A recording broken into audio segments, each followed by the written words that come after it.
Post bed સીવણ machine કેવી રીતે ચલાવવું તે અંગેના અમારા માર્ગદર્શિકામાં આપનું સ્વાગત છે।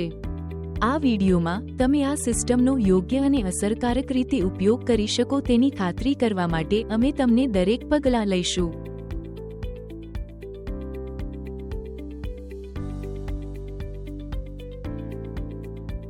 ચાલો મશીન વિશેની માહિતી સાથે પ્રારંભ કરીએ। અહીં કેટલાક મુખ્ય ભાગો છે જેનાથી તમારે પરિચિત થવાની જરૂર પડશે, જેમ કે નીડલ બાર, સોય, પ્રેશર ફૂટ, થ્રેડ સ્ટેન્ડ વગેરે।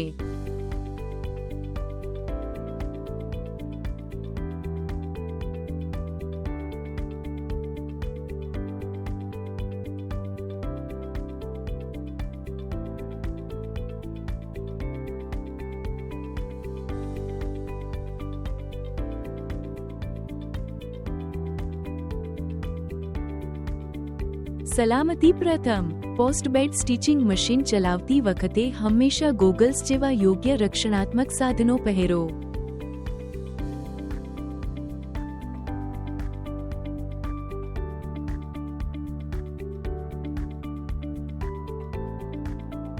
વળાંક જેવી કોઈપણ ખામી માટે સોય તપાસો। નીડલ બારમાં થ્રેડ અને સામગ્રીના સ્પષ્ટીકરણ અનુસાર સોય દાખલ કરો અને સ્ક્રૂડ્રાઈવરનો ઉપયોગ કરીને તેને સજ્જડ કરો।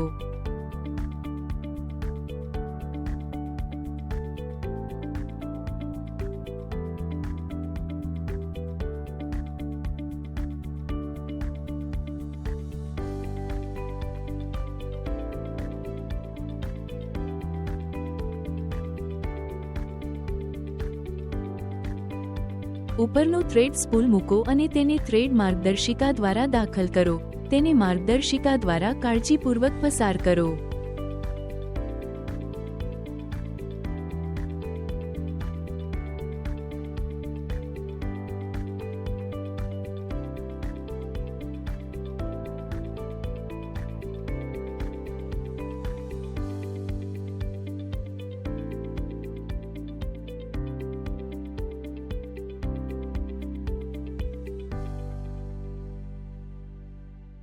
થ્રેડને થ્રેડ માર્ગદર્શિકા અને ટેન્શન ડિસ્ક દ્વારા માર્ગદર્શન આપો।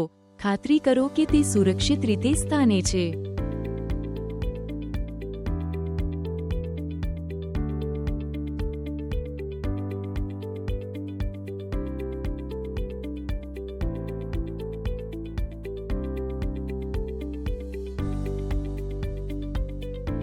છેલ્લે, સોયને કાળજીપૂર્વક દોરો।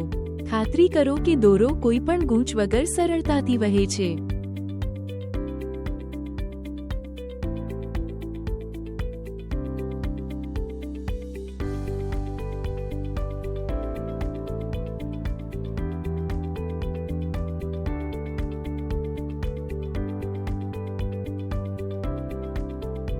બોબિન ભરવું અને દાખલ કરવું।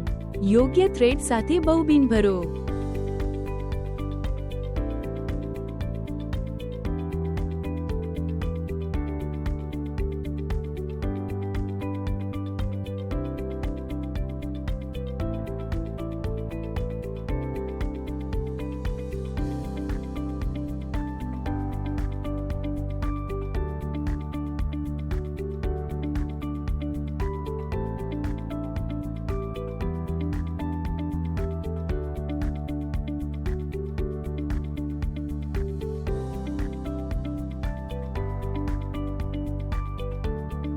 બોબિન કેસમાં બોબિન દાખલ કરો અને દોરાને સ્લોટ દ્વારા ખેંચો।